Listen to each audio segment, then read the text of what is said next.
2011년 2월 21일 새벽 소말리아 해적 13명이 한국 선원 21명을 인질로 잡고 있었습니다. 선장은 이미 총 5발을 맞은 상태였고 배 밖에서는 한국 특수부대원 15명이 30kg 장비를 메고 6m 사다리를 타고 올라가는 중이었습니다.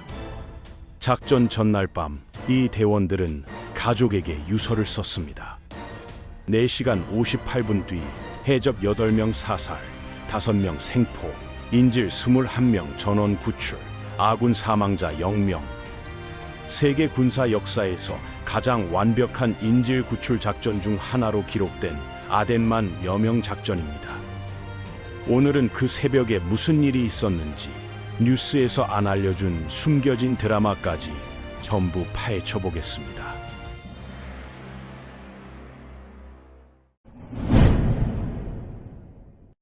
(2011년 2월 15일) 사모주얼리호라는 배가 아랍에미리트에서 스리랑카로 향하고 있었습니다. 1만 톤급 화학제품 운반선이었고 선원이 21명 타고 있었는데 한국인 8명, 미얀마인 11명, 인도네시아인 2명이었습니다. 평범한 항해였죠. 아무도 그날이 악몽의 시작인 줄 몰랐습니다. 소말리아 근처 아덴만을 지나는데 갑자기 작은 보트 2척이 다가왔습니다. 보트에서 총을 쏘기 시작했고 RPG 로켓포까지 날아왔습니다. 해적이었습니다. 13명이었는데 AK 소총과 로켓포로 무장한 소말리아 해적들이 사모주 얼리호를 점령한 겁니다. 해적들이 배를 장악하고 선원들을 한 곳에 몰아넣었습니다. 협박이 시작됐는데 몸값 400만 달러를 요구했습니다. 한화로 약 45억 원이죠. 돈 안 주면 죽인다고 했습니다. 선원들은 공포에 떨었습니다. 바다 한가운데에 고립됐고 무장해적 13명한테 둘러싸여 있었으니까요. 탈출 방법이 없었습니다. 근데 이 배에 석혜균이라는 선장이 있었습니다. 58세 베테랑 선장이었는데 이 사람이 숨겨진 영웅입니다. 보통 사람 같으면 해적 말 다 들으면서 몸값 협상 끝나길 기다렸을 텐데 석 선장은 달랐습니다. 묵묵히 저항을 시작했거든요. 뭘 했냐면 엔진 오일에 물을 탔습니다. 엔진이 제대로 작동 안 하게 만든 거죠. 배의 속도가 느려졌습니다. 그리고 지그재그로 운항했는데 해적들이 원하는 방향으로 안 가려고 한 겁니다. 소말리아 영해 안으로 들어가면 구출 작전이 어려워지거든요. 국제법상 다른 나라 영해에서 군사작전하기가 복잡합니다. 석 선장은 그걸 알았던 거죠. 최대한 공해상에 머물러야 한다는 걸요. 해적들이 눈치챘습니다. 왜 배가 느리냐고, 왜 이상하게 가냐고 따졌죠. 석 선장이 버텼습니다. 해적들이 총을 쐈습니다. 복부에 한 발 관통됐습니다. 무릎에 한 발 또 맞았습니다. 총 5발을 맞았는데 AK 소총 7.62mm 탄환입니다. 살인용 총알이죠. 그래도 석 선장은 쓰러지지 않았습니다. 피를 흘리면서도 배를 소말리아 영해 밖에 묶어두려고 버틴 겁니다. 소식이 한국에 전해졌습니다. 국방부가 긴급 회의를 소집했고 마침 아덴만에 청해부대가 파병 중이었습니다. 청해부대 육진이었는데 최영함이라는 구축함이 주력이었습니다. 이 배에 한국 해군 특수부대 UDTC 대원들이 타고 있었죠. 정부가 선택지를 놓고 고민했습니다. 몸값 주고 협상할까? 군사작전 할까? 협상은 오래 걸립니다. 그리고 몸값 주면 다음 해적들한테 신호를 보내는 겁니다. 한국 배 잡으면 돈 된다고요. 군사작전은 위험합니다. 인질이 다칠 수 있고 실패하면 정부가 비난받습니다. 김관진 국방부 장관이 이명박 대통령한테 보고했고 대통령이 결정을 내렸습니다. 군사작전 가라. 단 조건이 있었습니다. 인명피해 최소화, 해적 제압, 인질 전원원 구출. 불가능에 가까운 조건이었지만 명령이 떨어졌습니다. 작전 계획이 세워졌습니다. 합참본부가 6단계 작전을 구성했는데 1단계 신속 기동, 2단계 위협 사격, 3단계 은밀 접근, 4단계 선박 장악, 5단계 인질 구출, 6단계 자녀 해적 색출. 깔끔하게 들리죠? 근데 현장은 지옥이었습니다. 최영함이 사모주얼리호를 추격했습니다. 거리를 좁혔는데 해적들이 경계를 높였습니다. 함부로 접근하면 인질 죽인다고 협박했죠. 정면 돌파는 불가능했습니다. 그래서 기만 작전을 썼습니다. 이틀 동안 최영암이 함포 사격을 했습니다. 링스 헬기가 K6 기관총으로 위협 사격을 했는데 수백 발을 쐈습니다. 근데 배를 직접 맞추지는 않았습니다. 주변에만 쐈죠. 겁주는 거였습니다. 처음에 해적들이 긴장했습니다. 엎드리고 숨었죠. 근데 이틀 지나니까 익숙해졌습니다. 총 쏴도 안 맞네? 헬기와도 별거 없네? 그러더니 방심하기 시작했습니다. 얼마나 방심했냐면 헬기가 위에서 돌아도 신경 안 썼습니다.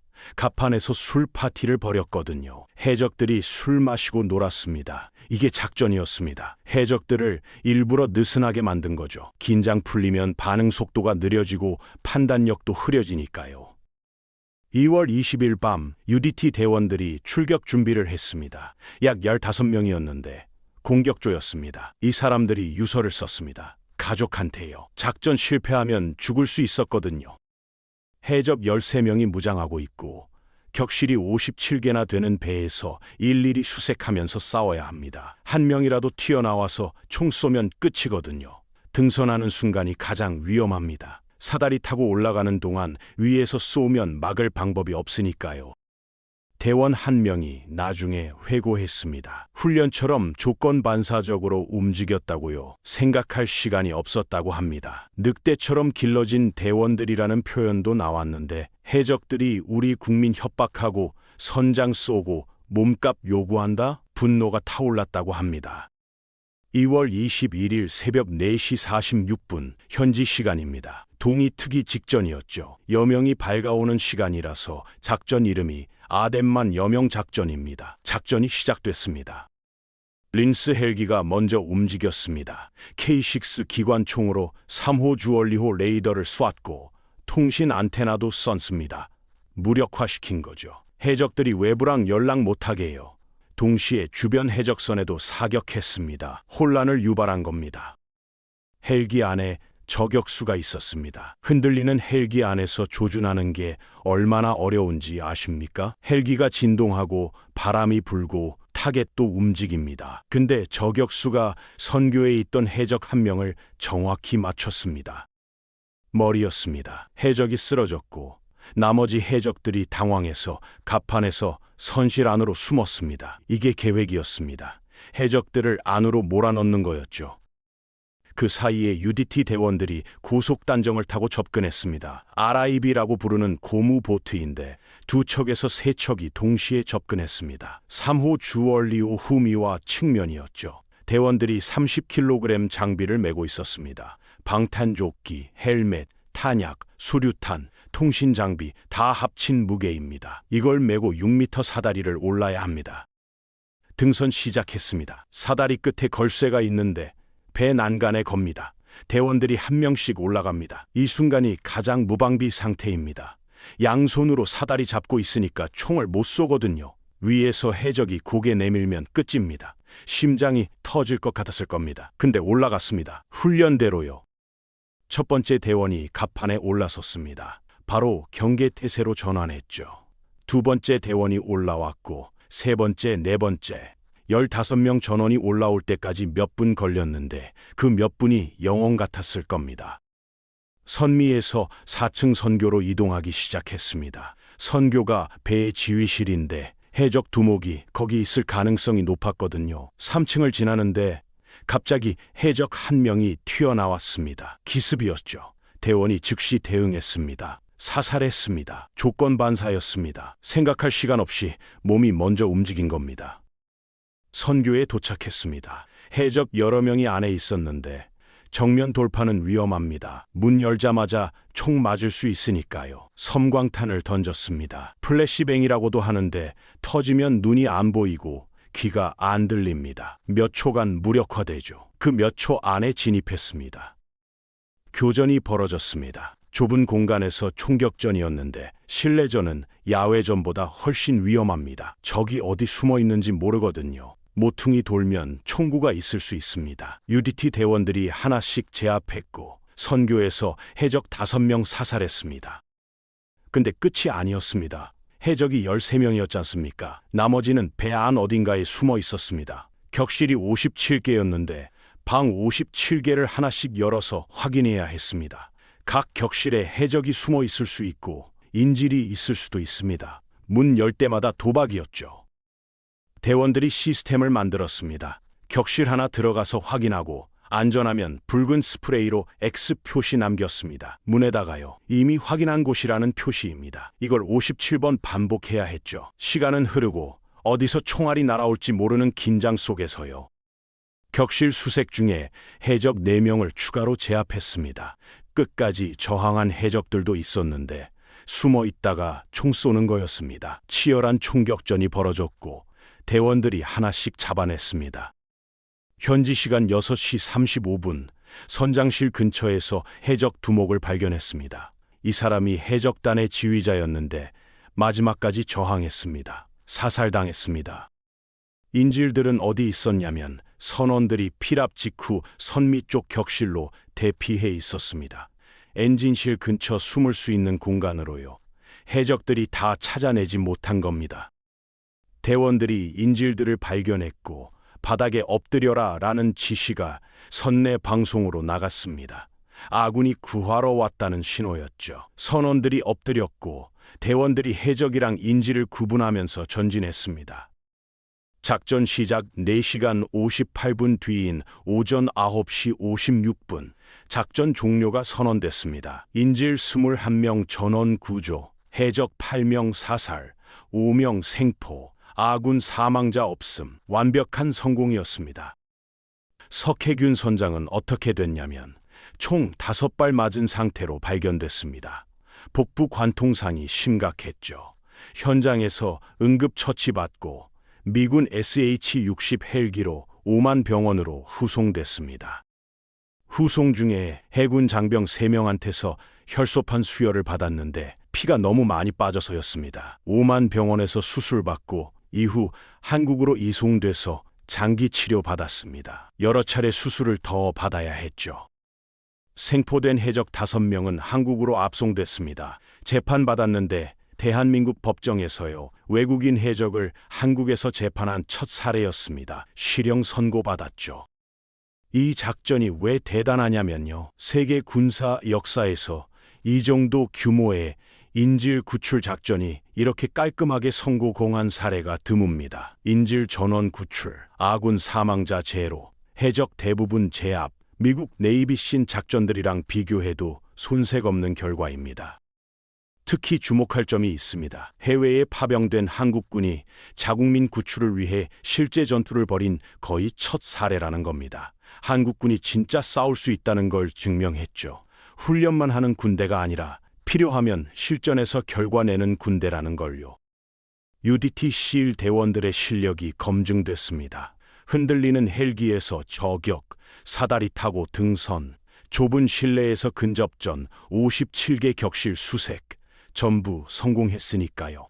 한국 해군 특수전 능력이 세계 수준이라는 게 입증된 겁니다. 근데 알려지지 않은 뒷이야기가 있습니다. 작전 중에 아슬아슬한 순간이 있었거든요. 해적들이 인질 숨은 격실 근처에서 이불을 들쳐가며 선장을 찾았다는 증언이 있습니다. 만약 해적들이 패닉 상태에서 난사했으면 대량 사상자가 났을 수 있었죠. 운이 따른 겁니다. 물론 운만 따른 건 아닙니다. 해적들을 이틀간 방심하게 만든 전술이 주요했으니까요. 논쟁도 있었습니다. 정부가 작전 세부 과정을 너무 많이 공개했다는 비판입니다. 다음에 비슷한 상황 오면 해적들이 대응할 수 있다는 거죠. 아, 한국군 이렇게 작전하는구나 하고요. 근데 정부 입장에서는 국민한테 알릴 의무도 있으니까 어려운 부분입니다. 소말리아 해적 문제의 근본 원인을 짚는 시각도 있습니다. 소말리아가 왜 해적 천국이 됐냐면 내전 때문에 정부가 붕괴됐거든요. 어업 권리를 지킬 힘이 없으니까 외국 어선들이 불법 조업을 했고 소말리아 어부들이 생계를 잃었습니다.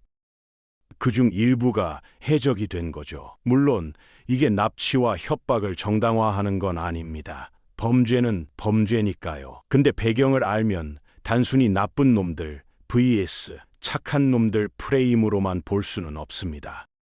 석혜균 선장 얘기로 돌아가겠습니다. 이분이 진짜 영웅입니다.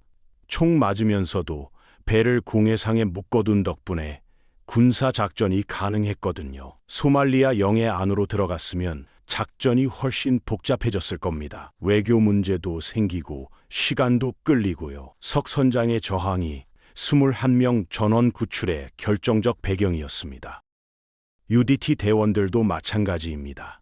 유서 쓰고 출격한 사람들이거든요. 죽을 각오하고 사다리 올라간 사람들입니다. 훈련받은 대로 움직였다고 겸손하게 말하지만 실전은 훈련이랑 다릅니다. 진짜 총알이 날아오고 진짜 죽을 수 있습니다. 그 상황에서 임무 완수한 겁니다.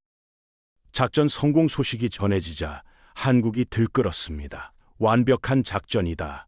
군의 쾌거다. 대한민국 만세 분위기였죠. 정부 지지율도 올랐고 군에 대한 신뢰도 높아졌습니다. 이후에 이 작전은 모의 훈련으로 재현되기도 했습니다. 기념 행사도 열렸고 다큐멘터리도 만들어졌죠. 영화 모가디슈가 소말리아 배경이긴 한데 다른 사건입니다. 아덴만 여명 작전 자체를 다룬 영화는 아직 없는데 나오면 대박 날 것 같습니다.